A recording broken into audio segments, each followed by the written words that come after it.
இன்றைக்கான கேள்வி என்னன்னா, நல்ல கேள்வி. ஏன்னா எல்லாரும் இதுல எப்படியோ ஒரு லாக்ல இருக்கோம். அதாவது நம்ம ஒருத்தனை இவன் நல்லவன் இவன் கெட்டவன் அப்படின்னு எதை வச்சு டிசைட் பண்றோம் அப்படின்னா,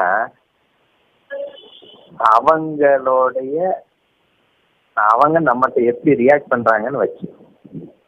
ஸோ அது எவ்வளோ பெரிய தப்புன்னு புரிஞ்சுக்கணும். இப்போ உதாரணத்துக்கு ஒருத்தர் என்கிட்ட சூப்பராக பழகுறாரு, என்கிட்ட என்னை ரெகனைஸ் பண்றாரு, என்னை பெருமையா பேசுறாரு, என்னை அவருக்கு பிடிச்சிருக்கு அப்படின்னு இருந்துச்சுன்னா அவரை எனக்கு பிடிச்சிடும். அவ்வளவுதான். அவர் ரொம்ப நல்லவர், அவர் எனக்கு பிடிக்கும்.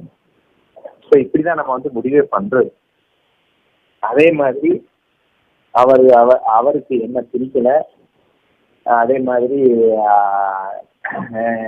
அவர் என்ன எங்கேயோ இழந்துட்டாரு, என்ன எங்கேயோ ரெகனைஸ் பண்ணல, என்ன லைட்டா அவமதிக்கிறாரு அப்படின்னு ஒரு ஃபீல் வந்துச்சுன்னா அவன் மிகவும் மோசமானவன், கெட்டவன் அப்படின்னு ஒரு முத்திரை குத்துறான். இதுதான் வாழ்க்கையே ஓடிட்டு இருக்கு. இது மிகப்பெரிய தவறுன்னு நீங்க புரிஞ்சுக்கணும். ஏன்னா அவர் நம்மிடம் பழகும் விதத்தை வைத்து அவர் நல்லவனா கெட்டவனா அப்படின்னு யோசிக்கிறது மிகப்பெரிய தாமசம். அது ஞானதேவர் ஒரு எக்ஸாம்பிள் சொல்லியிருப்பார். புலனுக்கு அடிமை அவங்களால தான் இப்படி இருக்காங்க. எப்படி? இப்போ ஒரு விஷயத்த நான் சாப்பிட்றேன், சாப்பிட்ட உடனே என் நாக்கிற்கும் என் உடம்புக்கும் ருசிச்சுன்னு வச்சுக்கோங்களேன், அவ்வளவுதான். அது உயர்ந்த உணவு, அதுக்கு நான் அடிக்ட் ஆயிடும்.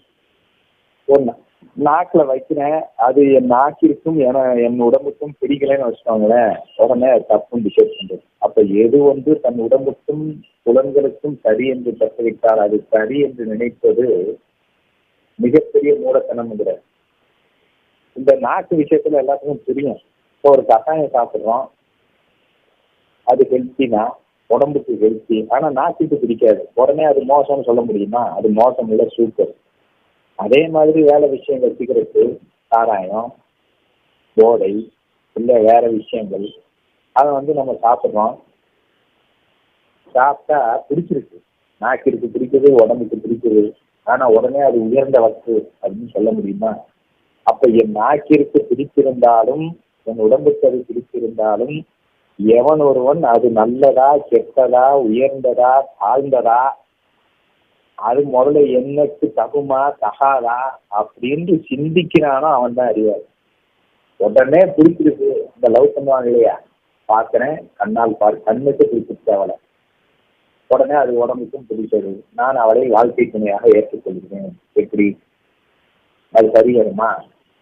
அவனை பார்க்கிறேன், கண்ணுக்கு பிடிக்கல, உடனே நான் வாழ்க்கை துணையா ஏற்றுக்கொள்ள மாட்டேன், ரிஜெக்ஷன். அப்போ அதெல்லாம் எந்த அளவுக்கு முட்டாள்தனமோ அதேதான் இங்க. எனக்கு என் மனசுக்கு பிடித்த மாதிரி என்னை அங்கீகரித்து, என்னை ரெகனைஸ் செய்து, என்னை ஹெல்ப் செய்து, என்னை புகழ் பாடி,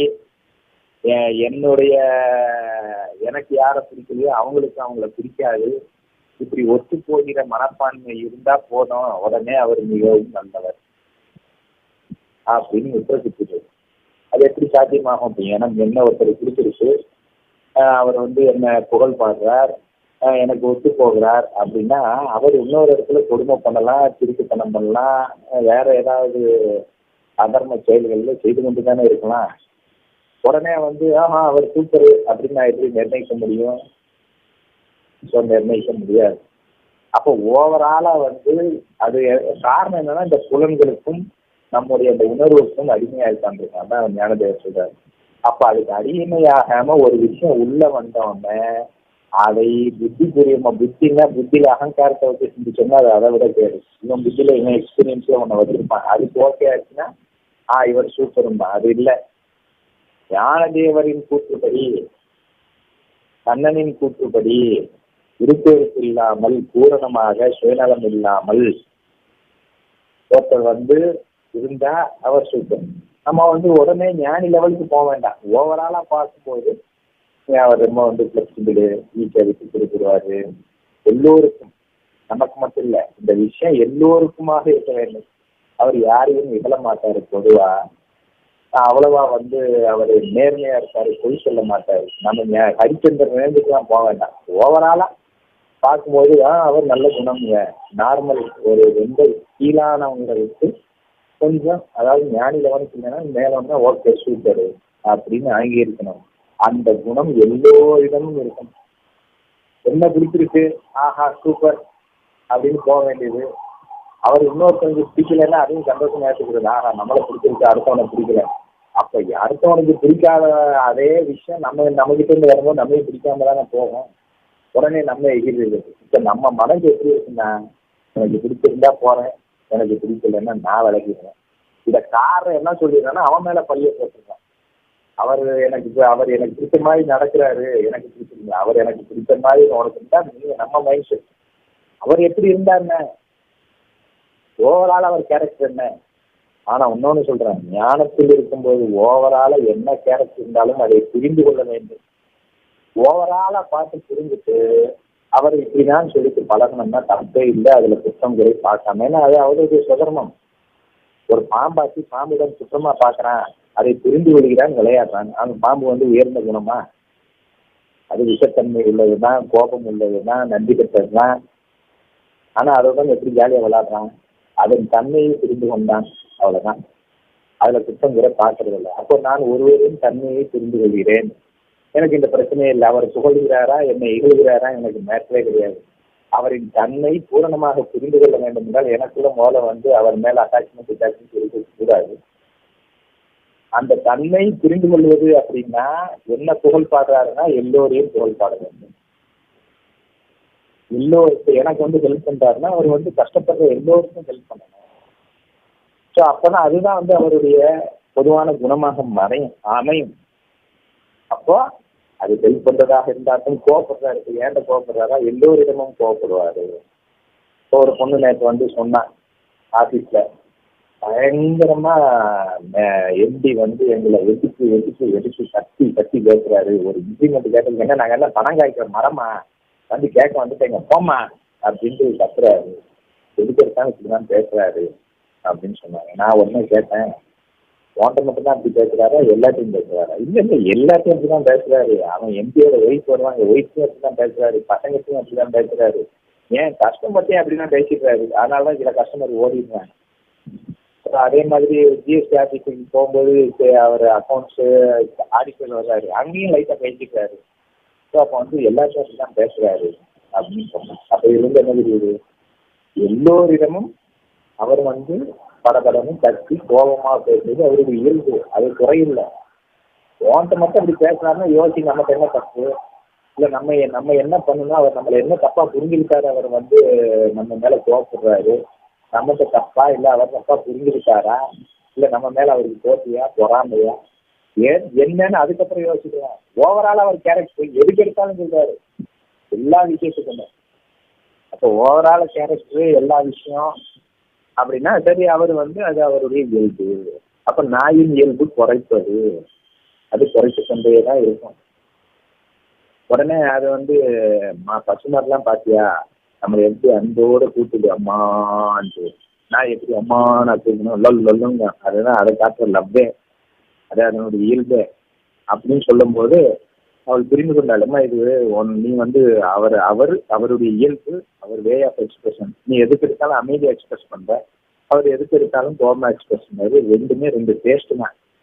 இதுல ஒன்ன பர்டிகுலரா டார்கெட் பண்றாரு அப்படின்னு நினைக்கும் போது அவனுக்கு கஷ்டமா இருக்கு. அது ஒரு இயல்பு, அது அவருடைய குணம். எல்லோரும் அப்படிதான் இருக்கிறாரு அப்படின்னு நினைச்சு பார்த்தேன்னா அந்த குணத்தையும் ரசிக்கலாம் அப்படின்னு சொன்னேன். அப்ப அதுதான் புரிதல். அது வந்து அந்த ஓவராலா அவருடைய குணம் என்ன, அவருடைய தன்மை என்ன புரிந்து கொண்டோம். ஸோ ஓவரால் அவர் குணம் இதுதான், தன்மை இதுதான் புரிஞ்சிச்சுன்னா அவர் ஆட்டோமேட்டிக்கா அவர்கிட்ட வந்து நம்ம வந்து அவரை புரிந்து கொண்டு ஒரு விஷயத்துக்கு செல்கிறோம், ஒரு விஷயத்துக்கு போகலை. அப்புறம் அவர் புகழ்ந்தாலும் அவர் இகழ்கிறாரு, நம்மளை புகழ்றாரு, நம்மளை இகழ்றாரு, நம்மளை தூக்கி தலையில வைக்கிறாரு, நம்மளை கீழே போட்டுறாரு அப்படின்னு இது ஆராய்ச்சி பண்ண வேண்டிய. அவர் என்னிடம் எப்படி ரியாக்ட் பண்றான்னு வைத்துதான் நான் அவரை முடிவு செய்வேன் என்பது தாமச குணம் என்பதை புரிந்து கொள்ள வேண்டும். ஒருவர் அனைவரிடமும் எப்படி இருக்கிறார் ஓவராலா, அப்படிங்கிறத வைத்து அவர் குணம் இன்னதுதான் என்று புரிந்து கொண்டு அதுக்கு மீறி நம்மளை புகழ்ந்தாலும் சரி இகழ்ந்தாலும் சரி அதை பொருட்படுத்தாமல் அவரிடம் அந்த குணத்துக்கு ஏற்ப நாம் பழகிட்டு செல்ல வேண்டும். அந்த குணத்துக்கு மீறி நம்மளை புகழ்ந்தாலும் இகழ்ந்தாலும் ஏன்னு பார்த்துக்கணும். ஏன் திடீர்னு புகழ்றாங்க, ஏன் திடீர்னு இகழ்றாங்க என்ன அப்படின்னு யோசிச்சு நம்மிடம் இருக்கும் தவறு இருந்தாலோ தவறான புரிதல் இருந்தாலோ அதுக்குண்டான ரியாக்ஷனுக்கு போயிட்டே இருக்கணுமே தவிர நாம புகழ்ந்துட்டாங்க நான் அட்டாச் ஆயிடுவேன், என்ன இகழ்ந்துட்டாங்க நான் டிட்டாச் ஆயிடுவேன் அப்படின்னு இந்த நாட்டுக்கு அடிமையானவன் போல் புலனின்பத்துக்கு அடிமையானவன் போல் இருந்தால் அது நாம சொல்லணும் அது தவறானது. இது எல்லோரிடம் இருக்கிறது. புகழ்ந்தால் ஒரு மாதிரி இகழ்ந்தால் ஒரு மாதிரி. நம்மளை இகழ்ந்தவன் ஆனா ஓவராலா நல்ல குணம் பக்கத்திருப்பான், நல்ல அறிவாளியா இருப்பான், நல்ல ஈகை குணமா இருப்பான். ஆனா அவனை நமக்கு பிடிக்கவே பிடிக்காது, நம்மளை இகழ்ந்துட்டான்ல அப்படின்னு. அதுதான் ஈகோ. இது புலன்கள் செய்கின்ற வேலை, அறியாமையின் விளைவு என்பதை புரிந்து கொண்டால் நீங்கள் இந்த விஷயத்தை நீங்க கேட்ட கேள்வி வெளியே வந்துடலாம். அதனால யாரை ஜட்ஜ் பண்ணும் போதும் அவர் ஜட்ஜ் பண்ண அது பாசிட்டிவ் நெகட்டிவ் தான் பாக்குறாரு. புரிந்து கொண்டோம், என்ஜாய் செய்கிறோம். அது பாம்போ புலியோ சிங்கமோ மானோ மயிலோ புரிந்து கொள்கிறேன், என்ஜாய் செய்கிறேன், புரிந்து கொள்கிறேன். அதுல என் சுதர்மத்துல அப்படி என்ஜாய் பண்றதுக்கு இல்லைன்னா அதுதான் என்ஜாய் பண்றதை ரசிச்சுட்டு நான் வேற என் சுதர்மத்துக்கு ஏற்ற மாதிரி என்ஜாய் பண்ணிட்டு போனேன். இதுதான் நீங்க அப்படி எடுத்துக்கணுமே ஒழிய அப்படி இல்லாம நீங்க அவருடைய எதிர்வினையை கண்டு நான் அவருக்கு நான் அட்டாச்மெண்ட்டோ டிட்டாச்மெண்ட்டோ ஆகிறேன் அப்படிங்கிறது தவறு என்பதை புரிந்து கொள்ள வேண்டும். புரிஞ்சதா?